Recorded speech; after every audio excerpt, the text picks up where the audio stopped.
사랑하는 행복한 교회 성도 여러분, 이 영상을 보시는 하나님 나라의 귀한 자녀 여러분, 오늘은 2022년 6월 22일 수요일입니다.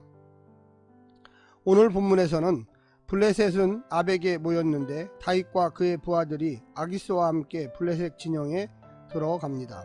이때 블레셋 장군들은 다윗이 언제든지 칼끝을 자기들에게 돌릴 수 있다며 다윗의 합류를 반대하였습니다. 아기스는 다윗을 불러 상황을 설명하고 다윗에게 떠나기를 요구했습니다. 다윗은 아기스의 명령에 실망한 척 행동하면서 그 명령을 받아들이고 돌아갔습니다. 오늘 본문을 나누어 보겠습니다. 사무엘상 29장 1절부터 2절, 블레셋 군대의 소집, 3절부터 5절, 블레셋 장군들의 반대, 6절부터 11절, 아기스의 명령. 오늘 본문 사무엘상 29장 1절부터 11절까지의 말씀을 듣고 다시 오겠습니다.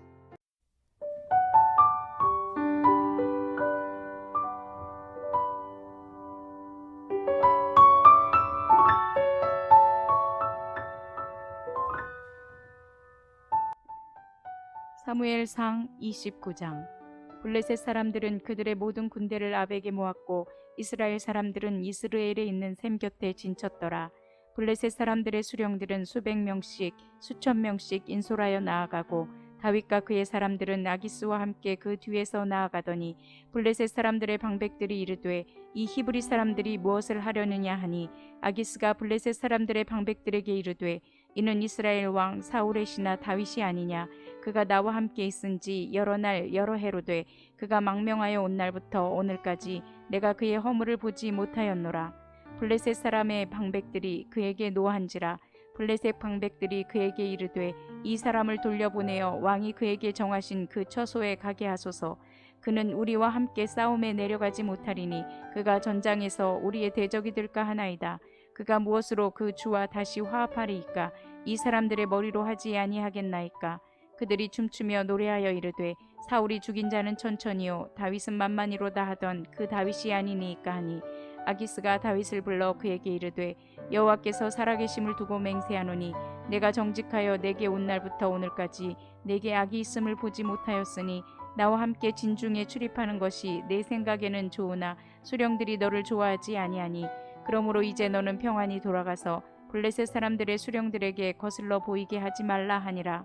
다윗이 아기스에게 이르되 내가 무엇을 하였나이까? 내가 당신 앞에 오늘까지 있는 동안에 당신이 종에게서 무엇을 보셨기에 내가 가서 내 주 왕의 원수와 싸우지 못하게 하시나이까 하니 아기스가 다윗에게 대답하여 이르되 내가 내 목전에 하나님의 전령같이 선한 것을 내가 아나 블레셋 사람들의 방백들은 말하기를 그가 우리와 함께 전장에 올라가지 못하리라 하니 그런즉 너는 너와 함께 온 내 주의 신하들과 더불어 새벽에 일어나라. 너희는 새벽에 일어나서 발거든 곧 떠나라 하니라.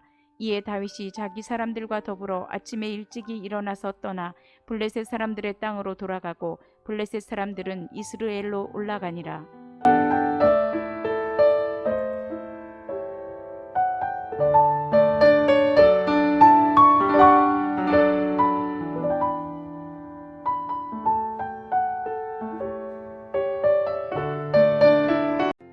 사무엘서의 중요한 주제 중 하나는 다윗 왕권의 정당성이었습니다. 사무엘서는 그 정당성을 증명하기 위해 다윗에게는 사울의 죽음에 조금의 책임도 없다고 반복해서 말합니다. 그러므로 다윗이 사울의 마지막 전쟁, 즉 사울이 죽게 되는 블레셋과의 전쟁에 다윗이 참여하지 않아야 했습니다. 다윗은 사울과 싸우지 말아야 합니다. 사울의 원수인 블레셋 편이 되지 말아야 합니다. 한편 다윗은 아기스의 부하로 있었기 때문에 블레셋 군대에 합류할 수밖에 없는 상황이었습니다. 하지만 블레셋 장군들이 반대하여 다윗은 자연스럽게 그 전쟁에 참여하지 않을 수 있었습니다.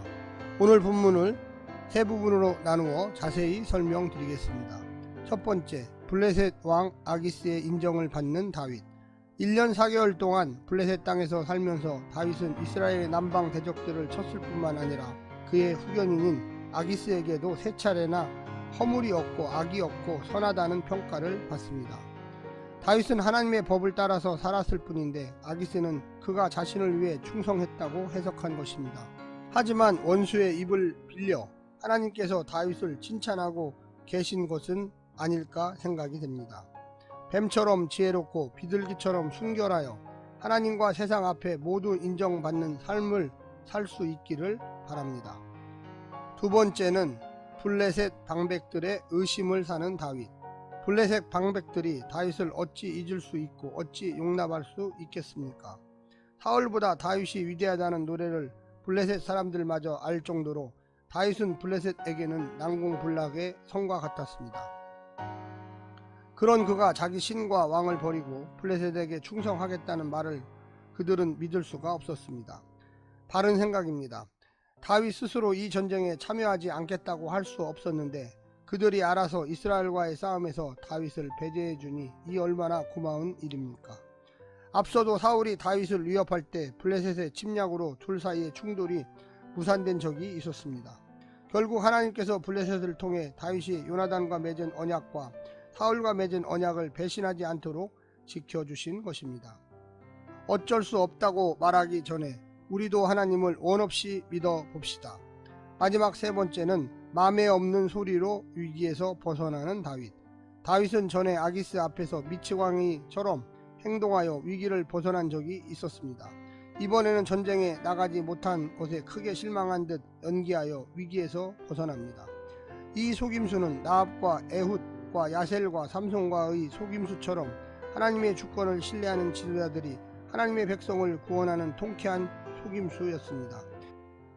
예수님의 십자가 역시 세상에게는 가장 어리석게 보이고 어린 아이 같은 이들에게는 가장 지혜롭게 보이게 하는 사탄을 웃다가 울게 만든 가장 통쾌한 하나님의 속임수였습니다.